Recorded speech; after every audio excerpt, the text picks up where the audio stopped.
IT Clients Project by RJ Consulting. This is my table of content analyzing, showing detail of everything I have on the slide. So before I proceed to my final blog page for, I would like to do an executive summary of the work so far, and this will take us to the background of IIT. Is an international institute of tropical agriculture, which aim is basically to enhance food security and to reduce poverty in different regions. And the business problems in IIT supply chain is non-compliance with standard operating procedure, inadequate commodity description, unclear units of measurement.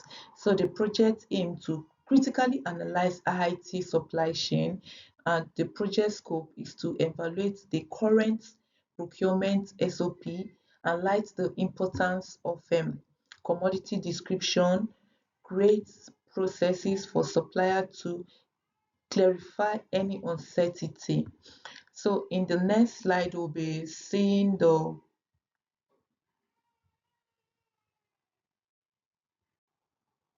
so this is the current state analysis of IT supply chain, of which I used R Studio in analyzing non-compliance over the years, unclear units of measurement, inadequate commodity description. I also did a linear regression. So upon analyzing the data, I discovered missing values and inconsistency in the data. I also maintained ensure data ethics by adhering to privacy regulations and ensuring necessary consent. This the use of consent form that was signed by my client also before the commencement of the project. I noted an increase in non-compliance, inadequate commodity description, and unclear units of measurement, indicating areas for improvement. So this is the current state analysis. This is an histogram of the current state analysis. So we could see that over the years, we are seeing unclear units of measurements as the highest, which is 60. Non-compliance with SOP also, there seems to be an increase. This is from 2020, 2020, 2021. 2022, 2023. Also in 2024, there's an increase, and this is an inadequate commodity description, and there seems to be an increase as well. And so this is the linear the trend analysis that I did, and the trend analysis suggests a rise in non-compliance and unclear units of measurement, indicating a growing concern. And also in the unclear units of measurement, it reveals that the measurements of particularly from 2020 years to 24, there seems to be a range with unclear units of measurement, indicating 60, and inadequate commodity description indicating 40 to 50. So this suggests a need for strict adherence to SOP and clearer units of measurement to prevent further issues in the future. So this slide is the comparative analysis slide, and in the comparative analysis, I used the International Center for Living Aquatic Resource Management. They can also be called WorldFish, and WorldFish is one of the CGIAR center, and WorldFish uses OCS, that is one corporate system, for its procurement, its inventory, requisition and everything, while IIT uses Oracle. But with WordFish, there is a strict adherence to SOP, and whereas in IIT is not that. So I used WordFish as a benchmark for IIT supply chain. So Still on the current state analysis, that is blog page 2. I did a SWOT analysis of IT supply chain, and the SWOT analysis talks about the strengths, the weakness, the opportunity, and the trends. And this can be seen on on my second blog page, and this is also evident on the slide. It talks about the brand reputation, competition, technological adoption, and non-compliance with SOP. That is the major weakness that my client is dealing with.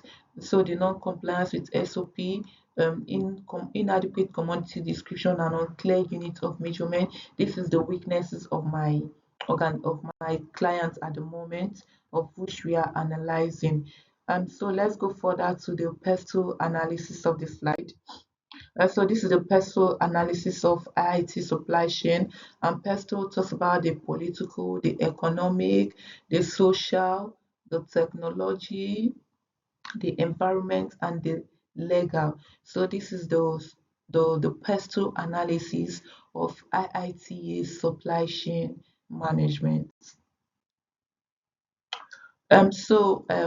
The gap analysis here. So gap analysis of the current state, the desired state, and the gap identify and the future state that the clients want to see themselves. So this I also identified in the second blog page. So the aspects including the non-compliance with SOP, inadequate commodity description, and unclear units of measurement. So the gap I identify were inadequate, insufficient training and awareness about standard operating procedure, then lack of standardized templates for commodity description, and then no standard unit of measurement were established in the business. So let's go further into the slide. So the solution model, I propose a couple of solutions, and for non-compliance, I propose training and education, monitoring and auditing, clear labeling and documentation, collaboration with suppliers, that is for improving commodity description. And for clarifying units of measurement, I propose training on units of measurement and standardized measurement. Let's go further to see the success criteria. The success criteria for the proposed solution addressing SOP. Addressing SOP, I propose training and education, that is regular session on SOP, regular routine audit for SOP compliance, and the success criteria: 90% reduction in procurement errors, 80% adherence to SOP within the first year. So what are the constraints? Limited budget, potential employee resistance, and in improving commodity description and clear labeling, collaboration with suppliers. And the constraints I see could hinder the project is supplier collaboration is required, and the time needed for documentation updates. And finally, for clarifying units of measurement, training on audit management, need for educate staff on proper usage, and the constraint is training and education cost, challenges in system integration. Let's see further in the slide, please. Stay with me. So the solution model methodology, I used the Porter value chain model, where we have the primary activities. The primary activities include inbound logistics, operation, outbound logistics, marketing and sales services. And the support activities include firm infrastructure, human resource, procurement, and technology. Also, I used the define, measure, analyze, improve, and control model. In analyzing this model, so these are the solution made model I used in analyzing my solution. So we have the solution evaluation phase. This is on my third blog page. And in the solution evaluation, I talked about the phases, which include the survey design, the data collection, the data analysis, and the validation. So all this was carried out in my third blog page. So the quantitative analysis of the solution. So it shows here that the tabulation of effectiveness of training is very effective. This shows that training is effective at the rate of 65%. So that is a good rate, a good percentage for training. It shows that only few felt the training was neither effective nor effective. So it shows that the 65% agreed or are saying that the training is very effective. We have the evaluation of statistics for the solution, where we have the regression result of the effective training and the regression results for effective training and education and SOP compliance. So here we have the R square, we have the significant FT on table 4. All this is very detailed on my third blog page. I did a SWOT analysis of the solution. After the whole thing, a SWOT analysis of my proposed solution, how effective, what the strengths, the weaknesses, the opportunity, and the strength of my solution.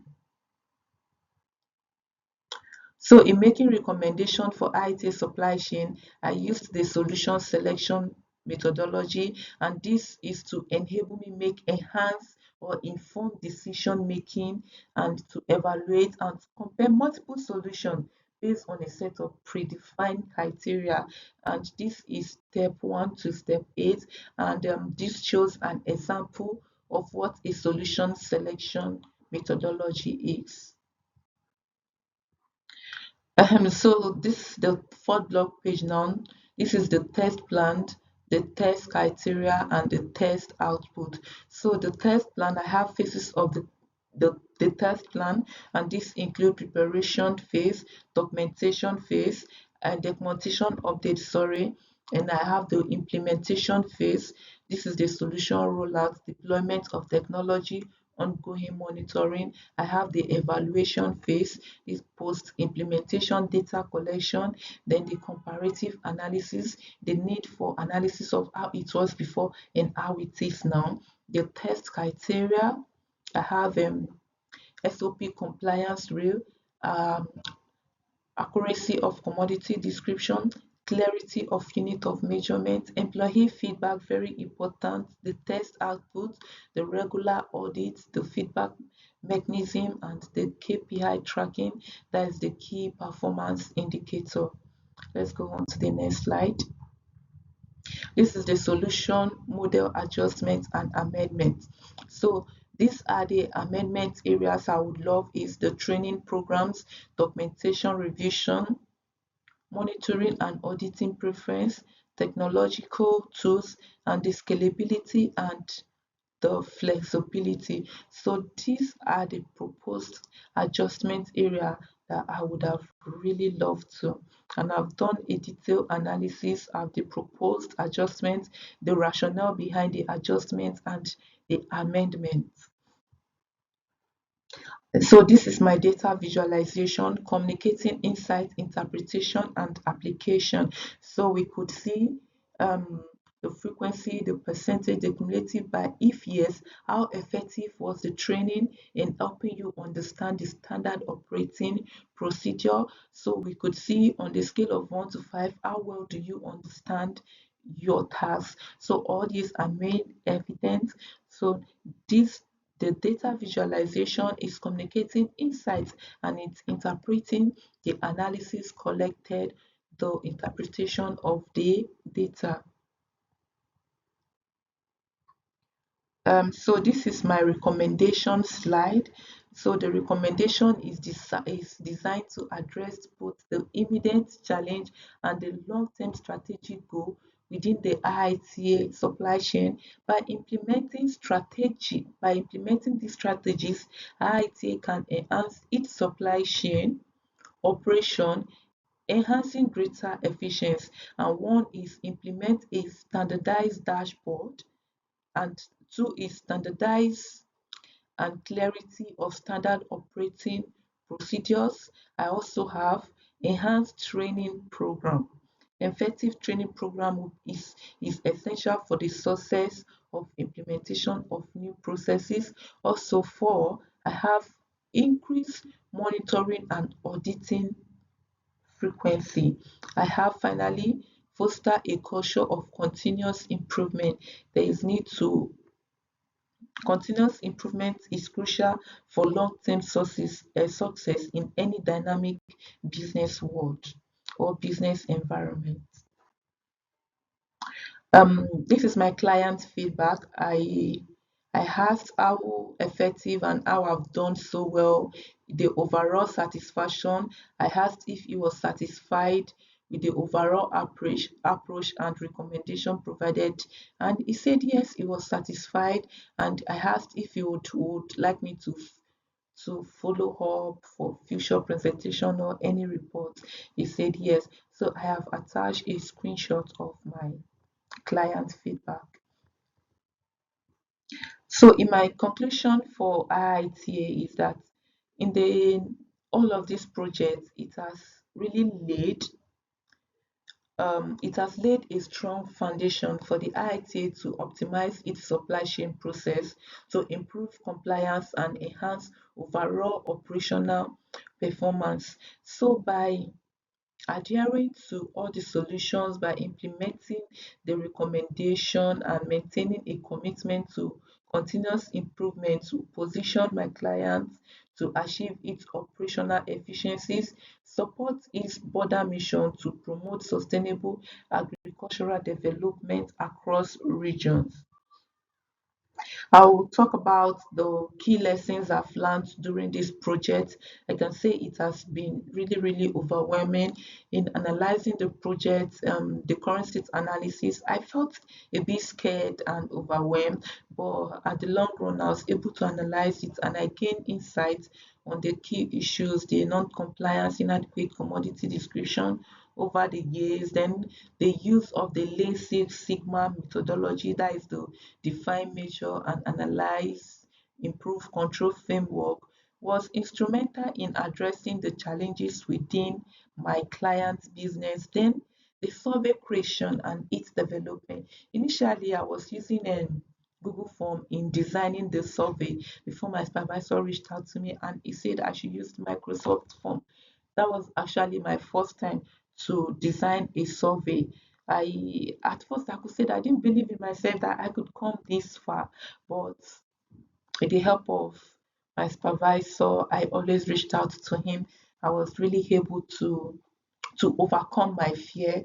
Then the analysis of the data using Stata was really a whole lot for me. I felt discouraged, I felt down, but I didn't give up. I didn't give up. I was able to really push through, and this assisted me to really understand. And this understanding was crucial in developing targeted intervention to address these issues effectively. Yes. And so this is my references and the analysis, the executive summary for my first blog, second and third blog is referenced in this presentation and in these references, so we could easily make reference to that. I want to say thank you for staying with me to this time. Thank you to my client, Mr. Shola. Thank you to my project supervisor, um, Okbayemi, and thank you to my program coordinator, Sahara. This won't be possible without you. Thank you for believing in me, and thank you for bringing out the best in me throughout this project. Thank you.